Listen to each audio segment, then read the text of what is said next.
Oh well, YouTube being its usual weird self. Yeah, it's been a year now since they announced, Ncuti Gatwa was the doctor, and it's just still amazing to me that we've got almost nothing with the guy in it, and now he's allegedly going to appear in the 60th anniversary episodes later this year. But it's just kind of weird, that actor's been announced. It's been a year, and all we have is like a little clip out of a trailer. It's but apparently also, yeah, he did a thing. I guess it was a thing for Romeo and Juliet for the coronation or something. And I haven't watched or anything. I know some people put videos and clips up.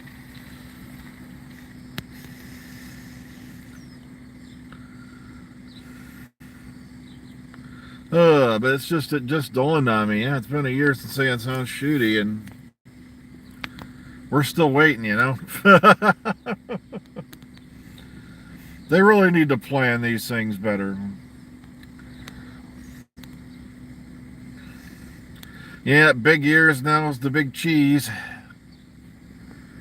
I hate to sound evil, I hate to sound cruel, but I wouldn't have been the least bit surprised if the guy walked down the aisle to get the big hat, and they were playing Ding Dong, which is it's this guy's practically been lusting to be king now for how many decades? I think they even caught him once singing that song from The Lion King. I just can't wait to be king. I had no idea Paul McGann has a new multi-platform game. I'll have to go look into that. It was an interesting week last week. I forgot to pop on and mention this sometime over the weekend. I love this. We basically did just over half a day of work on Friday, which rarely happens. Something I guess broke down they couldn't fix. And now rather than just let us go home, which they should have done, they sent us to our 35-minute lunch. Then they waited several minutes afterward to announce we're going home. Our unpaid lunch. Oh, there was a lot of people going, why the hell, if they knew they weren't going to fix this, they sent us off to lunch. Were they expecting, the machine fairy to pop in and wave the magic wand and it would suddenly start working? Oh, well. It was a miracle. The machine magically rebuilt itself. But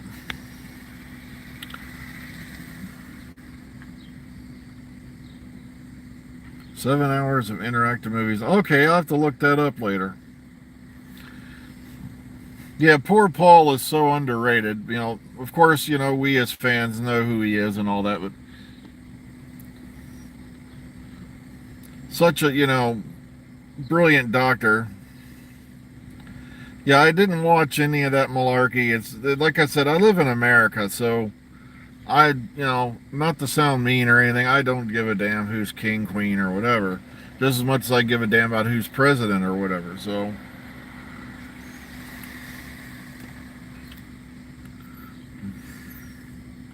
it's one thing I can't stand living in this country. All we have is two parties.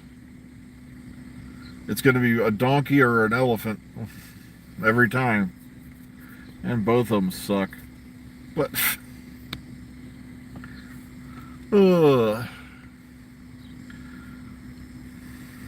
like I said, I don't want to sound evilly mean, but it's like, yeah, Charles been waiting to sit in the big chair for how many years, and what does it really mean? I still don't get the whole concept. Like I said, it's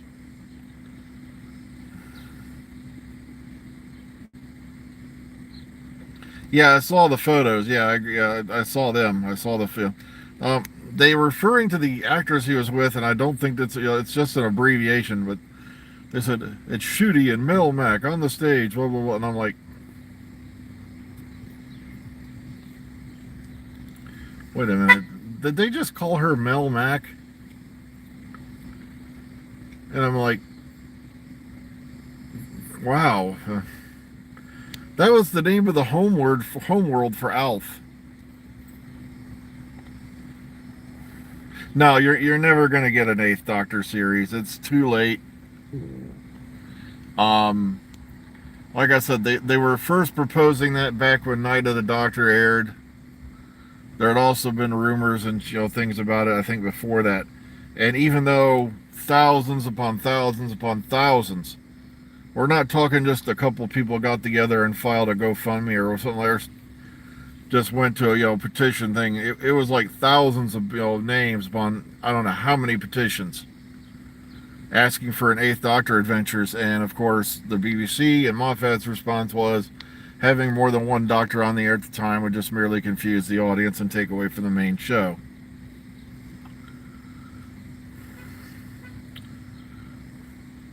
Well, yeah, we allegedly got spin-offs coming. There have been rumors they're going to start filming a unit spin-off sometime this year. Well, the thing is this. If you're not into Big Finish audio, that's one chapter of Big Finish audio, I highly, highly recommend, is the Eighth Doctor Adventures and his various other appearances in that range. Because, even though we didn't get to see him on screen, his audio stories are pretty brilliant. And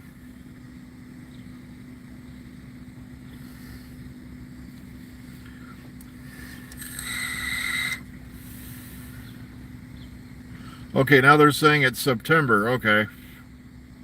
Because I heard it could have been within the next few weeks. I don't know why they would want to film in Wales in the fall.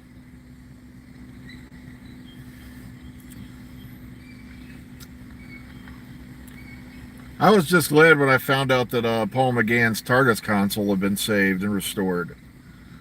The rest of it was merely stage dressing. That console was the basis for literally, every console room you've seen ever since.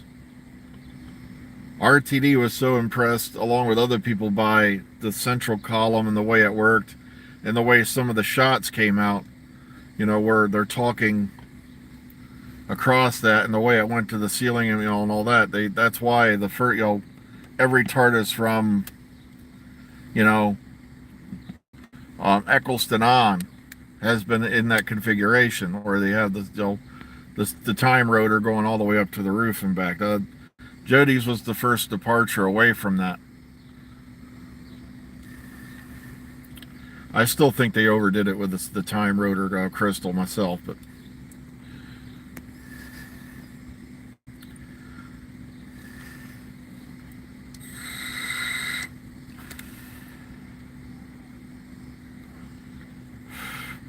yeah, from what we've seen,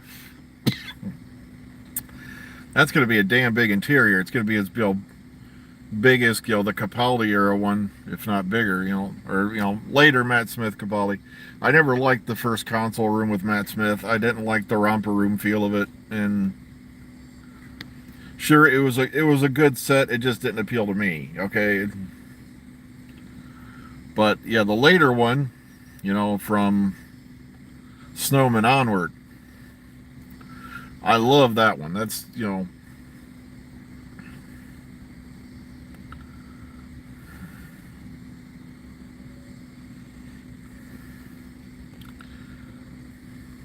okay, so here we are. It's Monday. Sadly, I think it's a 6-day week this week. Sophie's going in the vet tomorrow for surgery. So it's going to be a weird week. Yeah, it even reminded me when I saw pictures of the Teletubby set. Yeah, then when it compared to that one, I'm like,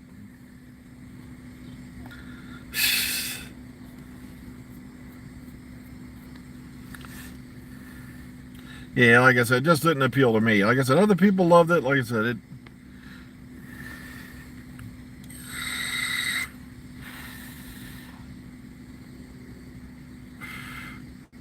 Oh yeah, Pearl Mackie has a thing coming out. Yeah, I read an article about that.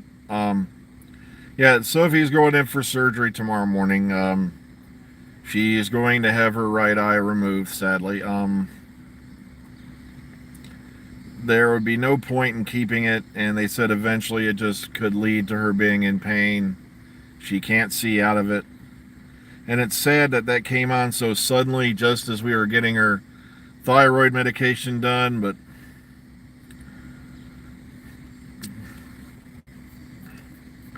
like I said, we'll have to see what that trailer looks like, yeah, that you just talked about.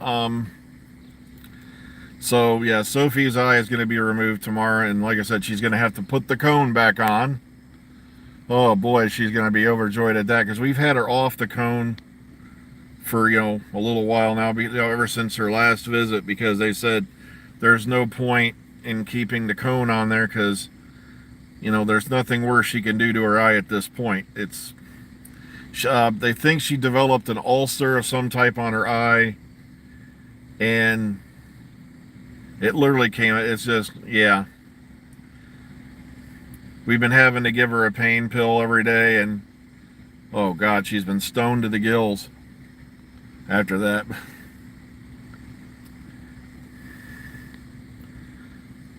So Sophie one eye after tomorrow.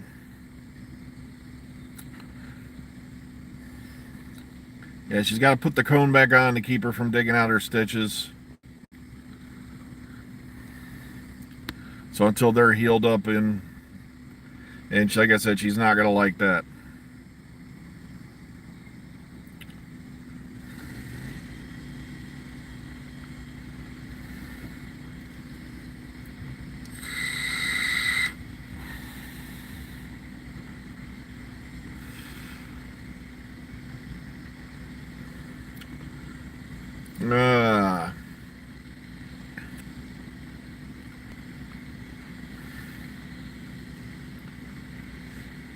That's going to be interesting to find out what that's about.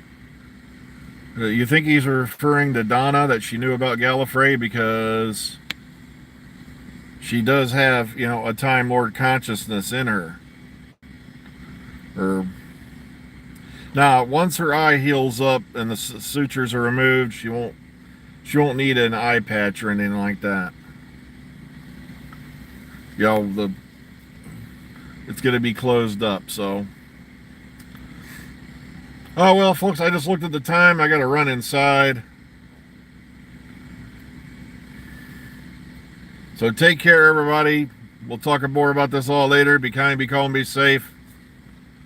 We'll catch y'all in the future, hopefully. So take care, everyone. Have a great day now.